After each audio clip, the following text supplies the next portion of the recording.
Hey guys, this is Nikhil and we are going to explain of movies Terrifier and Terrifier 2। Movie की starting में हम देखते हैं कि एक आदमी बाबा आदम के ज़माने का टीवी देख रहा होता है, जहां एक टॉक शो की होस्ट मोनिका ब्राउन एक डिसफिगर्ड लेडी का इंटरव्यू ले रही होती है, जो पिछले हैलोवीन में हुए मैसेकर से बचने वाली एक सर्वाइवर थी। इसके बाद वो आदमी गुस्से में टीवी को लात मारता है और टूचियों वाला मेकअप करके अपने कचरे के थैले को ब्लेड वाली चीज़ों से भर लेता है। इंटरव्यू के बाद मोनिका अपने बॉयफ्रेंड से फ़ोन पर बात करती है और मैडम अपनी तारीफ करने के साथ उस लड़की को बदसूरत बोलकर उसकी बुराई करती है। ये तो जले पर नमक छिड़कने वाली बात हो गई। खैर, वो लड़की छिपकर बातें सुन रही थी। फिर वो मोनिका पर हमला करती है और पागलों की तरह हंसते हुए उसकी आंखें फोड़ देती है। सीन शिफ्ट होता है और हम देखते हैं कि हैलोवीन की रात दो फ्रेंड्स टेरा और डाउन एक हैलोवीन पार्टी से आ रहे होते हैं और पिज़्ज़ा खाने के लिए रेस्टोरेंट में जाती हैं। आर्ट द क्लाउन, जो एक सनकी जोकर छपरी होता है, वो रेस्टोरेंट में उनका पीछा करते हुए आ जाता है। फिर वो क्लाउन 2 नंबर करने के लिए टॉयलेट जाता है और उल्टी सीधी हरकतें करता है। रेस्टोरेंट का ओनर उसे बाहर निकाल देता है। रेस्टोरेंट से वापस आने के बाद उन्हें पता चलता है कि उनकी कार का एक टायर पंचर हो गया है और टेरा अपनी बहन विक्टोरिया को उन्हें पिक करने के लिए बुलाती है। उधर आर्ट रेस्टोरेंट के ओनर और एम्प्लॉय को बहुत ही बुरी तरह से मार देता है। टेरा और डाउन कार में बैठकर टेरा की बहन का वेट कर रहे होते हैं। तभी टेरा को वॉशरूम जाना होता है। वो बिल्डिंग के एक वर्कर माइक से पूछती है कि क्या वो बिल्डिंग का वॉशरूम यूज़ कर सकती है। फिर टेरा के काफ़ी रिक्वेस्ट करने के बाद माइक उसे अंदर जाने देता है। बिल्डिंग में उसका सामना केट नाम की लेडी से होता है, जो दिमाग से थोड़ी पैदल होती है और वो एक डॉल को अपने बच्चे की तरह ट्रीट करती है। टेरा उसे बातों में उलझाकर वहाँ से निकल जाती है और फिर टेरा का सामना बिल्डिंग के अंदर आर्ट क्लाउन से होता है, जो टेरा को डरा देता है और उसे मारने के लिए टेरा के पीछे भागता है। फिर टेरा उसी के ब्लेड से उसे छेद देती है और खुद को छुड़ाकर भागने लगती है। टेरा बिल्डिंग से बाहर आने की कोशिश करती है, मगर सारे दरवाजे लॉक्ड होते हैं। आर्ट को पास आते देख वो छुप जाती है और उसका ध्यान बटाकर वो बिल्डिंग में ऊपर की ओर चली जाती है। वहाँ उसे माइक मिलता है, जो हेडफोन लगाकर लाउड म्यूजिक सुनते हुए अपना काम कर रहा होता है। टेरा उसे आवाज़ लगाती है, मगर उसे कुछ सुनाई नहीं देता। तभी पीछे से वो छपरी क्लाउन आ जाता है और टेरा को बेहोशी का इंजेक्शन दे देता है। टेरा जब आंखें खोलती है तब वो खुद को कुर्सी से बंधा पाती है और आर्ट क्लाउन उसकी दोस्त को उल्टा लटका देता है, वो भी न्यूड। फिर वो छपरी उसकी दोस्त डाउन को आरी से 2 हिस्सों में बड़े मज़े से काटता है। बट गाइस, ये सीन काफ़ी ब्रूटल होता है। टेरा किसी तरह से खुद को छुड़ा लेती है और वहाँ से भाग जाती है। आर्ट उसका पीछा करने लगता है, मगर टेरा बिना साबुन के उसकी धुलाई कर देती है। जब वो छपरी पिट रहा होता है तो वो टेरा को धोखे से गोली मार देता है। टेरा इंजर्ड होकर गिर जाती है। आर्ट फिर से फायर करता है, लेकिन इस बार उसकी गोलियां खत्म हो जाती हैं। वो गन रिलोड करने के लिए वापस अंदर जाता है तो वो डाउन का फ़ोन देखता है, जिस पर विक्टोरिया कॉल और मैसेज कर रही थी। आर्ट की शैतानी कॉमेडी में एक नया प्लान बनता है, जिससे वो विक्टोरिया को भी ठिकाने लगा सके। वो विक्टोरिया को मैसेज करता है कि वो बिल्डिंग के पीछे आ जाए। फिर वो सेल्फी लेता है और वापस जाकर टेरा का गेम ओवर कर देता है। केट, जो पागल होती है, वो ये सब देख लेती है और माइक से पुलिस बुलाने के लिए रिक्वेस्ट करती है, मगर माइक उसकी बात नहीं सुनता और उसे पागल औरत कहकर धक्का देता है और वहाँ से जाने लगता है। लेकिन आर्ट क्लाउन उसके सर में हथौड़े मारकर उसे बेहोश कर देता है। उधर टेरा की बहन विक्टोरिया उसे ढूंढते हुए बिल्डिंग के पीछे पहुँच जाती है। इधर केट वापस अपनी डॉल के पास आती है और उसके वहाँ न मिलने पर उसे ढूंढने लगती है और वो देखती है कि वो छपरी उसके बच्चे के साथ खेलने की एक्टिंग कर रहा है। वो औरत अपने बच्चे को वापस मांगती है और आर्ट को इमोशनल ब्लैकमेल करती है, मगर आर्ट क्लाउन एक्टिंग में उसका भी गुरु निकला। वो भी उसके सामने बच्चे की तरह बिहेव करता है। फिर टेरा की बहन विक्टोरिया उन दोनों को ढूंढते हुए एक बेसमेंट में पहुंच जाती है और वहाँ उसे एक औरत इंजर्ड हालत में मिलती है। वो उसे टेरा समझकर उसके पास जाती है। तभी उसकी नज़र पागल औरत पर पड़ती है, जो बहुत बुरी तरह से इंजर्ड होती है। आर्ट ने उसके चेस्ट और स्कैल्प को काटकर निकाल लिया था और खुद औरत बनकर विक्टोरिया के सामने उल्टा पड़ा होता है और इंजर्ड होने की एक्टिंग करता है। यानी ये सब विक्टोरिया को मारने के लिए उसका प्लान था। अचानक आर्ट उठ जाता है और विक्टोरिया पर हमला कर देता है। वो किसी तरह से वहाँ से भाग जाती है और एक अलमारी में जाकर छिप जाती है। आर्ट उसे ढूंढता हुआ उस अलमारी के पास आ जाता है और उसे पता चलता है कि विक्टोरिया इसी अलमारी में छिपी है। तभी बिल्डिंग के वर्कर माइक का दोस्त आ जाता है और दरवाजे के पास कारपेट के नीचे से चाबी निकाल लेता है और बिल्डिंग के अंदर आ जाता है। उसे फर्श पर खून के निशान मिलते हैं और वो कुछ सोचने लगता है कि तभी आर्ट पीछे से आकर उसके सर में चाकू मार देता है और उसका सर काट कर अलग कर देता है। इधर विक्टोरिया बिल्डिंग से बाहर निकलने की कोशिश करती है, मगर वो छपरी अपनी नौटंकी से बाज नहीं आता। फिर अचानक वो गायब हो जाता है। विक्टोरिया बाहर निकलने का रास्ता ढूंढती है, मगर आर्ट पीछे से आकर उस पर हमला कर देता है। विक्टोरिया किसी तरह से बच निकलती है और भागते हुए अपनी सिस्टर टेरा के पास पहुंच जाती है। उसका बुरा हाल देखकर वो बहुत रोने लगती है कि तभी आर्ट आ जाता है और उसे बुरी तरह से मारने लगता है। तभी पीछे से माइक आ जाता है और आर्ट को मारकर बेहोश कर देता है और विक्टोरिया को वहां से बाहर निकालकर एक कमरे में ले जाता है और पुलिस को फ़ोन करता है। इसी बीच विक्टोरिया की कंडीशन ख़राब होने लगती है क्योंकि वो बहुत इंजर्ड हो जाती है। माइक उसे बिल्डिंग के इमरजेंसी गेट के पास ले जाने लगता है, मगर वो गेट भी लॉक्ड होता है। तभी वहाँ पर आर्ट आ जाता है और माइक पर बुरी तरह से हमला कर देता है और उसका चेहरा कुचलकर जान से मार देता है। विक्टोरिया हिम्मत करके किसी तरह से उस ताले को तोड़ देती है और आर्ट की भैंस की आंख करके वहाँ से भागने लगती है। भागते हुए वो एक गैराज में किसी तरह से घुस जाती है और आर्ट भी घुसने की कोशिश करता है, लेकिन दरवाजे पर ताला लगा होता है। विक्टोरिया को पुलिस की गाड़ी का सायरन सुनाई देता है। वो बाहर देखने की कोशिश करती है कि तभी आर्ट कार से गैराज का दरवाज़ा तोड़कर अंदर घुस जाता है। इसी बीच विक्टोरिया कार से टकराकर बेहोश हो जाती है और आर्ट विक्टोरिया का चेहरा नोच नोच कर खाने लगता है। तभी पुलिस वहां पर आ जाती है और आर्ट को सरेंडर करने के लिए वार्निंग देती है, मगर आर्ट खुद को गोली मार लेता है। पुलिस इन्वेस्टिगेशन करती है और उन्हें पता चलता है कि विक्टोरिया अभी भी जिंदा है, लेकिन उसकी हालत बहुत खराब है। फिर आर्ट और माइक की डेड बॉडीज को मुर्दाघर लाया जाता है। जब डॉक्टर इंस्पेक्शन करता है तो आर्ट स्माइल करते हुए डॉक्टर को देख रहा होता है। डॉक्टर को यह सब बड़ा अजीब लगता है। तभी वहाँ की इलेक्ट्रिसिटी में कुछ प्रॉब्लम आ जाती है और फिर कुछ सेकंड बाद सब ठीक हो जाता है। अचानक आर्ट द छपरी क्लाउन डॉक्टर का गला पकड़ लेता है। सीन शिफ्ट होता है और हम देखते हैं कि 1 साल बीत चुका है और विक्टोरिया को हॉस्पिटल से डिस्चार्ज कर दिया जाता है। उसका चेहरा देखने के बाद हमें समझ आता है कि ये सब पिछले हैलोवीन में हुए मैसेकर का इंसिडेंट था और विक्टोरिया ही वो सर्वाइवर है जिसे हम मूवी की शुरुआत में देखते हैं। अब सवाल ये उठता है कि ये साला है क्या चीज़, वो जिंदा कैसे हो गया, क्या वो मरेगा या नहीं। जानने के लिए चलते हैं मूवी के दूसरे पार्ट में, लेकिन उससे पहले अगर वीडियो एंजॉय कर रहे हैं तो लाइक और कमेंट ज़रूर कर देना। अब चलते हैं मूवी के दूसरे पार्ट की तरफ। मूवी वहीं से स्टार्ट होती है जहां आर्ट को मुर्दाघर में लाया गया था और उसने डॉक्टर पर हमला कर दिया था। डॉक्टर पुलिस को कॉल करता है, मगर वो कुछ बोल नहीं पाता और आर्ट द छपरी उसको बहुत ही बेरहमी से मारकर उसका भेजा बाहर निकाल लेता है। कांड करने के बाद वो जाता है लॉन्ड्री में, जहाँ पर एक आदमी सो रहा होता है और वो अपने कपड़े उतार कर धोने के लिए मशीन में डाल देता है। तभी वहाँ पर उसे एक लड़की दिखाई देती है जो शक्ल से उसके रिश्तेदार लगती है।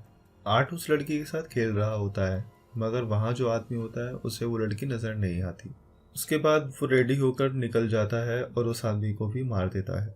सीन शिफ्ट होता है और 1 साल बीतने के बाद फिर हम देखते हैं सिएना को, जो अपने लिए एक फैंसी ड्रेस तैयार कर रही होती है क्योंकि कल फिर से हैलोवीन है। और यहाँ हम देखते हैं कि सिएना का भाई जोनाथन और उसकी मॉम बारबरा को जो डिनर कर रहे होते हैं। जोनाथन हैलोवीन पार्टी के लिए आर्ट क्लाउन की तरह ड्रेसअप होना चाहता है, मगर दोनों माँ बेटी मना कर देती हैं क्योंकि आर्ट ने बहुत लोगों को मारा था। इसके बाद सिएना और उसकी मॉम की कन्वर्सेशन होती है, जिससे हमें पता चलता है कि उसके डैड भी मर चुके हैं। इधर जोनाथन आर्ट क्लाउन के बारे में इंटरनेट पर कुछ उंगली कर रहा होता है। फिर वो सिएना के पास जाता है और अपनी टूटी हुई हैट ठीक करवाता है और सिएना से आर्ट के बारे में पूछता है कि क्या वो जिंदा है, क्योंकि उसकी बॉडी मुर्दाघर से गायब हो गई थी। इस पर सिएना कहती है वो मर चुका है और अगर नहीं भी मरा है तो वो वापस नहीं आएगा। इसके बाद सिएना टीवी पर एक शो देखते हुए सो जाती है और सपने में उसी शो की एक कैरेक्टर बन जाती है। तभी वहाँ पर आर्ट क्लाउन आ जाता है और सभी को गिफ्ट देने लगता है। वो सिएना को भी गिफ्ट देता है जो बहुत ही गंदा होता है। इसी बीच आर्ट क्लाउन सभी को मशीन गन से शूट करके उनकी बॉडीज को आग लगाने लगता है। जब वो सिएना को जलाने के लिए आगे बढ़ता है तभी वो बॉक्स के अंदर से तलवार निकालकर खुद को प्रोटेक्ट कर लेती है और वो नींद से जाग जाती है। लेकिन वो देखती है कि सच में उसके रूम में आग लगी है और उसका कॉस्ट्यूम भी जल चुका है।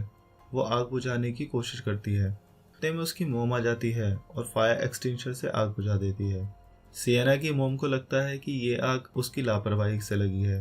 सिएना अपनी मोम को समझाने की कोशिश करती है कि उसने ऐसा कुछ नहीं किया, मगर उसकी मोम उस पर बिलीव नहीं करती और उसे अपने कमरे में सोने के लिए कहती है। फिर सिएना अपने रूम में चुपके से वापस जाती है और देखती है कि सब कुछ जल चुका है, मगर उसके पापा ने उसे जो बचपन में तलवार दी थी वो पहले से ज्यादा शार्प लगती है। इसके बाद हम आर्ट को देखते हैं जो कुछ खतरनाक सा हथियार बना रहा होता है और वहीं पर वो क्रीपी गर्ल टीवी देख रही होती है और टीवी में वही शो चल रहा होता है जो मूवी के फर्स्ट वाले पार्ट में देखने को मिला था। आर्ट फिर से टीवी में लात मारकर फोड़ देता है। साला चल क्या रहा है। उसके बाद हम जोनाथन को देखते हैं जो स्कूल में अपना एग्जाम दे रहा होता है। वो पानी पीने के लिए क्लास से बाहर जाता है।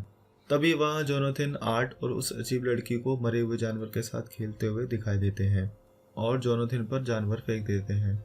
जोनाथन डरकर वहां से भाग जाता है। फिर सिएना के फ्रेंड्स एली और ब्रूक मोनिका ब्राउन और विक्टोरिया की कंट्रोवर्शियल एक्टिविटी पर कमेंट कर रहे होते हैं। तभी सिएना को पैनिक अटैक आ जाता है और वो कल रात के इंसिडेंट के बारे में दोनों को बताती है। इसके बाद सिएना और एली एक कॉस्ट्यूम शॉप पर जाते हैं क्योंकि सिएना को फिर से अपने हैलोवीन कॉस्ट्यूम को रेडी करना था। तभी एली की मॉम का कॉल आ जाता है और वो वहां से चली जाती है।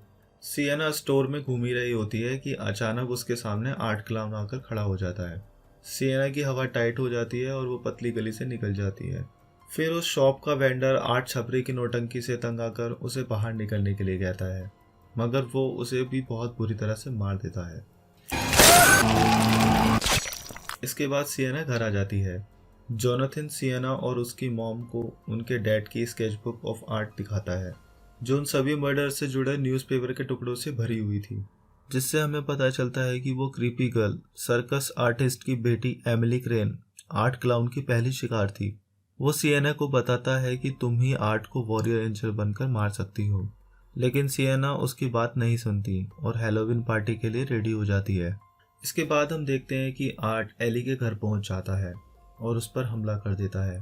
उसे इतना ब्रूटली टॉर्चर करता है कि मैं बता नहीं सकता।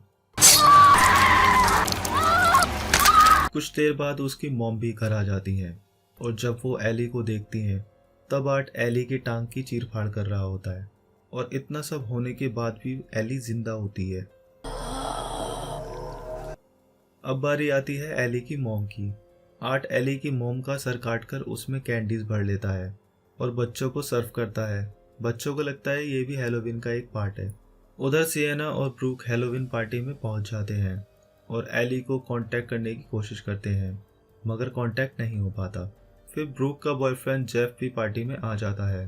ब्रूक सिएना को जेफ से इंट्रोड्यूस कराती है और वो सब पार्टी एंजॉय करने लगते हैं। इधर जोनाथन घर पर ही होता है क्योंकि उसे उसकी मॉम बारबरा ने पार्टी में जाने के लिए मना कर दिया था। जोनाथन का मानना है कि उसके डैड आर्ट को रोकना जानते थे, लेकिन कोई उसकी बातों पर विश्वास नहीं करता और उसकी मॉम को इतना गुस्सा आ जाता है कि वो स्केचबुक ही फाड़ देती है। इस पर जोनाथन अपनी मॉम को गाली देता है। उसकी मॉम एक कसके लगा देती है और वो गुस्से में वहां से चला जाता है और उसकी कार को बहुत ही गंदा करके उस पर बिच लिख देता है। जब उसकी मोम कार को साफ कर रही होती है तब हमें छपरी क्लाउन देखने को मिलता है, यानी ये कांड भी इसी का होता है और वो गन से बारबरा की खोपड़ी उड़ा देता है। जब जोनाथन घर लौटता है तो उसे अपनी माँ की लाश मिलती है और आर्ट उसको भी बेहोश करके अपने साथ ले जाता है। इधर सिएना को क्रीपी गर्ल दिखाई देती है और उसकी तबीयत खराब हो जाती है। फिर ब्रूक और जेफ सिएना को घर छोड़ने के लिए वहां से निकल जाते हैं। तभी सिएना के पास जोनाथन का कॉल आता है और वो हेल्प के बहाने ओल्ड कार्निवल में बुलाता है, मगर वो जोनाथन नहीं, वो क्रीपी लड़की होती है जो वॉइस बदलकर सिएना से बात कर रही होती है। फिर वो सब ओल्ड कार्निवल पहुंच जाते हैं और सिएना जोनाथन को ढूंढने निकल पड़ती है। ब्रूक और जेफ कार में बैठकर बात कर रहे होते हैं। ब्रूक सिएना के डैड के बारे में बताती है कि उसके डैड को ब्रेन ट्यूमर था और उन्हें कुछ अजीब चीजें दिखाई देती थी और एक दिन नशे में उनका एक्सीडेंट हो गया और वो मर गए। उधर सिएना के फोन पर जोनाथन का मैसेज आता है कि वो टेरिफायर में फंस गया है। इसके बाद जेफ टॉयलेट करने के लिए कार से बाहर निकलता है और तभी आर्ट उसके मेन पॉइंट पर चाकू मार देता है और ब्रूक पर भी हमला कर देता है। ब्रूक वहां से बचकर एक रूम में पहुंच जाती है जहां पर आउट ऑफ ऑर्डर का बोर्ड लगा था। फिर आर्ट भी उसके पीछे आ जाता है और उसके चेहरे पर एसिड फेंक देता है और उसे जान से मार देता है। इसके बाद सिएना यहाँ पर आती है और ये सब देखकर बुरी तरह डर जाती है। आर्ट भी वहाँ पर खड़ा था। वो सिएना को मारने के लिए आगे बढ़ता है कि तभी उसका भाई वहाँ आ जाता है। सिएना जोनाथन को भागने के लिए कहती है और आर्ट पर अटैक कर देती है, लेकिन आर्ट सिएना को उल्टा पीट देता है। जोनाथन कहीं कोने में जाकर छिप जाता है और आर्ट के जाने के बाद वहाँ से भागने लगता है, मगर आर्ट अचानक सामने आकर उस पर बुरी तरह से अटैक कर देता है। तभी सिएना वहां आकर आर्ट के सर पे अटैक करती है और जोनाथन को लेकर भाग जाती है। फिर जोनाथन उसे बताता है कि तुम ही उसे मार सकती हो। तभी फिर से वहां पर आर्ट द छपरी आ जाता है और जोनाथन पर बुरी तरह से अटैक करने लगता है। सिएना जोनाथन को बचाने के लिए बीच में आ जाती है और आर्ट उसे भी मारने लगता है, लेकिन सिएना हिम्मत करके आर्ट से उसका ब्लेड छीन लेती है और फिर आर्ट को मारने लगती है। फिर एक रॉड आर्ट के सर में घुसा देती है, लेकिन आर्ट फिर से उठ जाता है और सिएना को जान से मारने की कोशिश करता है। तभी जोनाथन आर्ट की गन से उसी को शूट कर देता है। इसके बाद वही क्रीपी गर्ल सिएना की मॉम बनकर उसके सामने आ जाती है और वो उसे दिखाती है कि कैसे आर्ट ने उसकी मॉम को मारा था। ये सब जानने के बाद सिएना की हिम्मत बिल्कुल टूट जाती है। इसके बाद वो देखती है कि उसका भाई वहाँ पर नहीं है, क्योंकि आर्ट उसे यहाँ पर ले आया।